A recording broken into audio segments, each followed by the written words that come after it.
दर्शन होगा, पर हमें आपका ठीक से दर्शन नहीं होगा।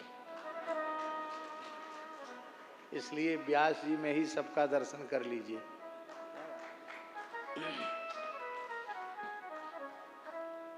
यस्यामलं नृपसदस्सु यशोधुनापि गायन्त्यगग्नमृषयो दिगिभेन्द्रपट्टम् तं नाकपाल वसुपाल किरीट जुष्ट पादाम्बुजं रघुपतिं शरणं प्रपद्ये।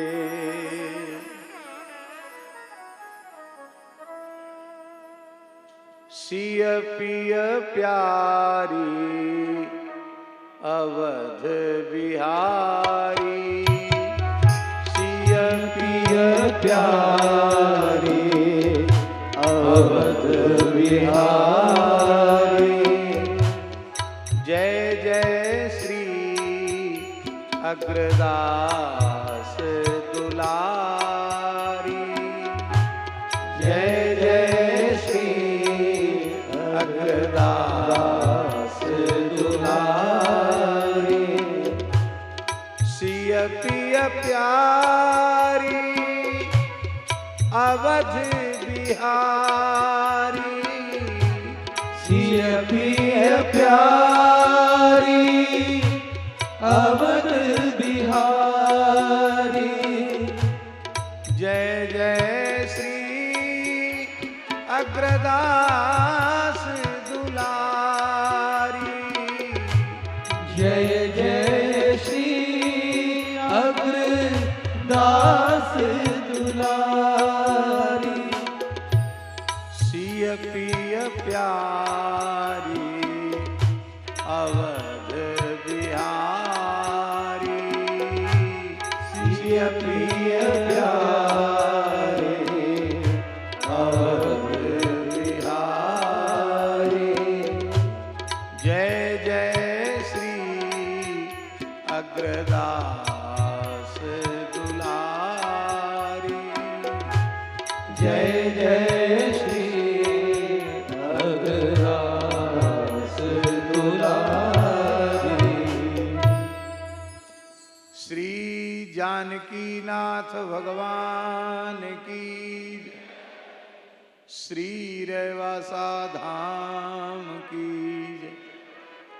श्री चंद्रकलावतार परम रसिकाचार्य श्रीमद स्वामी अग्रदेवाचार्य जी महाराज की, भक्तमालकार श्री नाभा गोस्वामी जी महाराज की, कलि पावनावतार गोस्वामी श्री तुलसीदास जी महाराज की, श्रीमद रामचरितमानस जी की, श्री राम कथा महामहोत्सव की, परम श्रद्धेय वैष्णव कुलभूषण व्यासपीठासीन संत श्री मुरलीधर जी महाराज की, त्रिभुवन पावनी पतित पावनी भगवती श्री भागीरथी गंगा की, सब संतन की जय जय श्री सीताराम, जय जय श्री राधे श्याम, हर हर महादेव। हरिशरणम। श्री सीताराम जी के वांग्मय विग्रह श्रीमद् रामचरितमानस जी को साष्टांग प्रणाम करते हुए और श्री सीताराम जी के प्रवाहित विग्रह श्री गंगा जी को प्रणाम करते हुए एवं श्री सीताराम जी के और श्री सीताराम जी की कथा के अनुग्रह विग्रह श्री व्यास जी को प्रणाम करते हुए, आज हमें इसलिए अत्यंत प्रसन्नता का अनुभव हो रहा है कि इस भयंकर युग में हम लोग कितने भाग्यशाली हैं कि इस प्रकार की विशुद्ध श्री राम कथा श्रवण करने का अवसर मिला।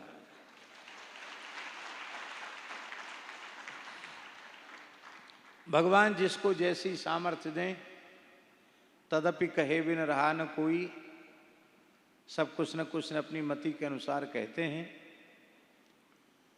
पर मूल ग्रंथ का आश्रय लेकर इतनी सहज, सरल, भावप्रवण और गंभीर कथा आपके मुखारविंद से सुनकर ऐसे लगता है कि निश्चित पूर्वाचार्यों का अनुग्रह, गोस्वामी जी की कृपा और श्री मानस जी ने आपको अपने गायन के लिए जैसे अंगीकार कर लिया हो।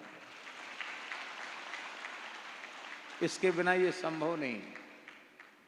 क्यों न हो, वैष्णव परंपरा का संस्कार आपकी धमनियों में प्रवाहित हो रहा है। व्यक्तिगत जीवन कथावाचक का कैसा होना चाहिए, उसका प्रत्यक्ष प्रमाण देखना हो तो आपका दर्शन करें।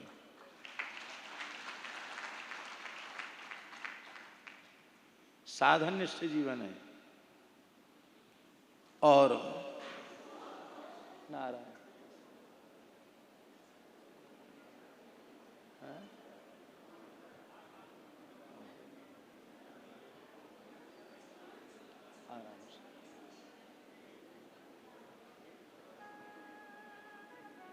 उसको ले जाएं, चिकित्सक के पास ले जाएं, हो जाए, ठीक हो जाए। हैं? मरा नहीं। तो कहीं ना कहीं से खुल जाता है तो वो भीतर आ जाते, ठंडक से खुला हुआ है वहां से।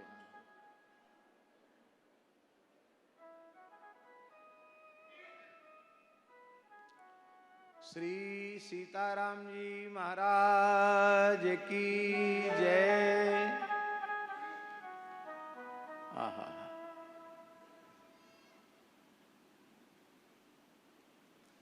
और सच्ची बात यह है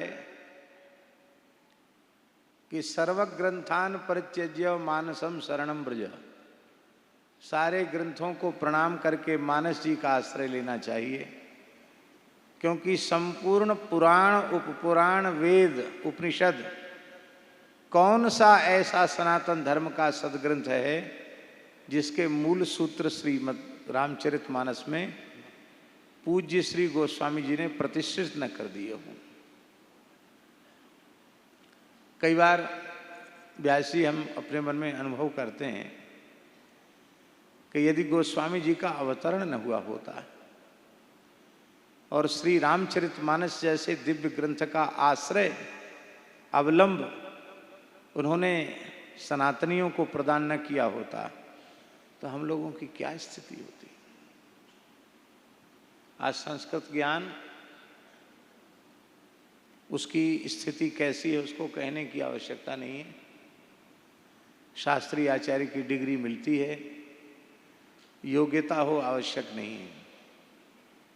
संस्कृत ज्ञान का निरंतर क्षरण हो रहा है, उसमें हम स्वयं ही कारण हैं। और ऐसी स्थिति में गंभीर से गंभीर ग्रंथों का तात्पर्य गोस्वामी जी ने भाषा ग्रंथ में प्रतिष्ठित कर दिया। यह उनका एक अनुपम सामर्थ्य। हम तो सोच रहे थे कि राम जी हनुमान जी के हृदय में प्रकट हो गए हैं, अब राम जी और श्री किशोरी जी का संवाद सुनने को मिलेगा। और व्यास जी ने ऐसी जगह आज्ञा कर दी कि बस हो गया, अब राम जी प्रकट हो गए, अब आप कुछ कह दीजिए। बीच में कुछ कहने की मर्यादा तो नहीं है, लेकिन आपकी आज्ञा का हमने पालन किया। हम तो श्री सीताराम जी से ये प्रार्थना करते हैं कि हमारे वैष्णव कुल भूषण श्री मुरलीधर जी महाराज जैसे गंगा जी का अविरल और निर्मल प्रवाह है, ऐसी इनकी वाणी से अविरल और निर्मल भाव से श्री राम कथा की गंगा प्रवाहित होती रहे। एक बात कहने में थोड़ा सा हमें इसलिए संकोच है कि हमारी बात को सुनकर कहीं व्यास जी को बहुत अधिक संकोच न हो जाए। शरीर में इतनी ममता होती है, सबके देह परम प्रिय स्वामी प्रसिद्ध बात है, और हम लोग देहाध्यास से ऊपर नहीं उठे हैं, ये बात भी सही है। ऐसे ही कह दें, झूठी कह दें कि हम देहाध्यास से ऊपर उठ गए हैं, तो ये बात भी उचित नहीं है। लेकिन जिस परिस्थिति में आपकी कंधे में दुर्घटना हुई, माने इतनी भयंकर दुर्घटना कि हड्डियां छोटे छोटे टुकड़े हो गए, और उस स्थिति में भी सामान्य चिकित्सा लेकर आपने भगवत चरित्र का गाना नहीं छोड़ा।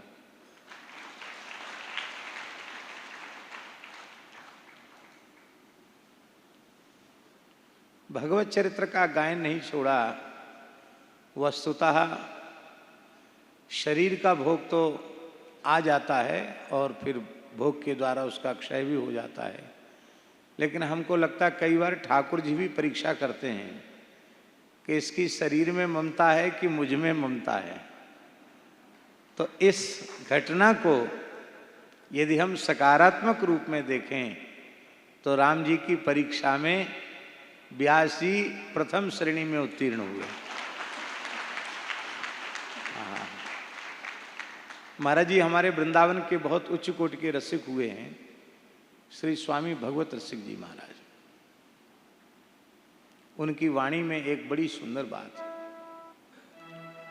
वे कहते, स्वर्ग नरक अपवर्ग आस नहीं त्रास है। स्वर्ग नरक अपवर्ग मोक्ष आस नहीं त्रास है। न इनकी प्राप्ति की आशा है, न इनसे डर है। क्यों? जहां राखों तहां रहो, मान सुख राशि है।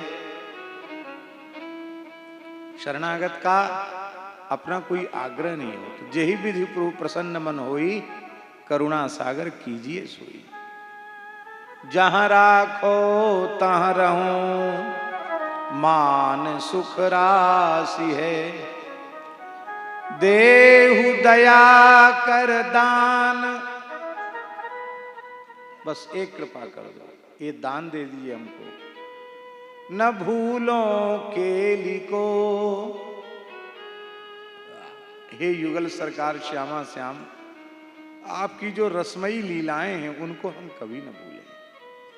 देहु दया कर दान, न भूलों के लिको। भगवत बलित तमाल, बिलो कहूँ बेली को। श्याम तमाल से कनक बेली श्री राधा लिपटी हुई हैं। इस एक प्राण दो देह की झांकी का दर्शन और लीला का गान हम करते रहें, फिर न स्वर्ग की इच्छा, न नरक का भय, न मोक्ष की अभिलाषा। आप जहाँ रखो उसी में आनंद। हम सबको यही प्रार्थना करनी चाहिए गंगा जी से कि शरीर का प्रारब्ध शरीर भोगता रहे, उसके क्षय की भी प्रार्थना नहीं है। बस प्रार्थना इतनी है, जीवन की अंतिम श्वास तक भगवत भागवत गुणगान होता रहे। यही जीवन की सर्वोच्च उपलब्धि। आज महाराज जी वल्लभाचार्य जी ने एक बड़ी ऊंची बात कही। श्री वल्लभाचार्य जी कहते हैं कि नवधा भक्ति में श्रोता की एक गुनी भक्ति है और वक्ता की द्विगुणित भक्ति है। श्रोता तो केवल सुन रहा है और सुनते सुनते मन इधर उधर चला गया तो नहीं भी सुन रहा है, पर वक्ता बोलते बोलते मन इधर उधर चला जाए तो बोल ही नहीं पाएगा। इसलिए वो कीर्तन की भक्ति तो उसकी हो ही रही है, श्रवण की भक्ति भी हो रही है। और एक और विशेष बात है कीर्तन की भक्ति हो रही है, श्रवण की भक्ति हो रही है, और भीतर से भगवान के चरित्रों का रस ले रहा है, स्मरण कर रहा है, स्मरण की भक्ति हो रही है। श्रोताओं की केवल एक गुनी भक्ति हो रही है, यदि वो भी प्रमाद शून्य होकर कर रहे हैं तो, और वक्ता की त्रिगुणित भक्ति हो रही है। इसलिए रघुनाथ जी का और प्रेमी वैष्णवों का ये वक्ता के ऊपर भी अनुग्रह है कि वो भगवत गुणगान करने का सौभाग्य वक्ता को प्रदान करते हैं। आप तो शायद बैठ सकते हो कई कई घंटे जप में, लेकिन दास की स्थिति ये है कि हमसे कोई कह दे कि लगातार 3-4 घंटे आंख बंद करके एक आसन से ध्यान में जप में बैठ जाओ, तो हमारी ऐसी प्रवृत्ति नहीं है, ऐसी सामर्थ्य भी नहीं है, और बैठ भी जाएं तो उतनी तन्मयता नहीं है। लेकिन 3 घंटे 4 घंटे कथा में बैठने के बाद होश ही नहीं रहता, स्मरण नहीं रहता, तो हमको लगता है चित्त वृत्ति को भगवान में लगाने का यदि सबसे श्रेष्ठ है, सबसे सरल कोई साधन है तो वो है भगवत भागवत गुणगान। और भगवत भागवत गुणगान में हमारे श्री जानकी नाथ जी ने हमारे श्री मुरलीधर जी को लगा रखा है। हम बार बार प्रार्थना करते हैं ऐसे ही लगा के रखें, और कभी एक ऐसा अवसर आवे तो श्री रामानंद संप्रदाय के मधुरोपासना के प्रधान पीठ के रूप में रेवासा धाम है, तो कभी रेवासा धाम में भी हमको सामने बैठकर कम से कम 9 दिन तक आपकी वाणी का प्रसाद प्राप्त हो।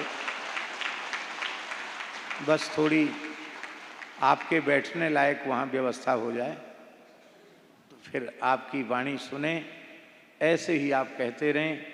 हमको तो बहुत गौरव का अनुभव होता है कि आज पूरे भारतवर्ष में वैष्णव समाज बड़ी संख्या में है, और बड़े दुर्भाग्य की बात है कि जिनके पूर्वज महान संत थे, भगवत साक्षात्कार प्राप्त पुरुष थे, एक एक ग्रंथ और उनको परंपराएं कंठस्थ थीं, आज उनके ही वंश में जन्म लेने वालों को भूल गया कि हम कौन थे, हमारे महापुरुष कैसे थे, हम किस परंपरा में उत्पन्न हुए हैं, ये बात भूल गई। तो पुनः एक बार आवश्यक है कि संपूर्ण भारतवर्ष के वैष्णव समाज में पुनः संस्कारों का जागरण हो।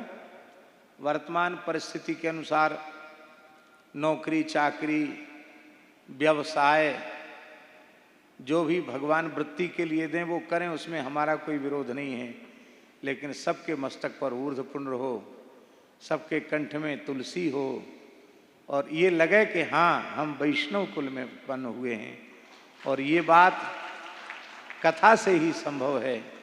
तो हमें तो इतनी प्रसन्नता होती है आपका दर्शन करके कि आपने पूरे वैष्णव कुल का गौरव भारतवर्ष में बढ़ाया है। ऐसा गौरव बढ़े और ऐसे ही संस्कार संपन्न बालक वैष्णव कुल में प्रकट होते रहें, ऐसी हम गंगा जी से प्रार्थना करते हैं। और कथा के बीच में विक्षेपक बने इसके लिए क्षमा प्रार्थी हैं। श्री सीताराम जी महाराज की जय।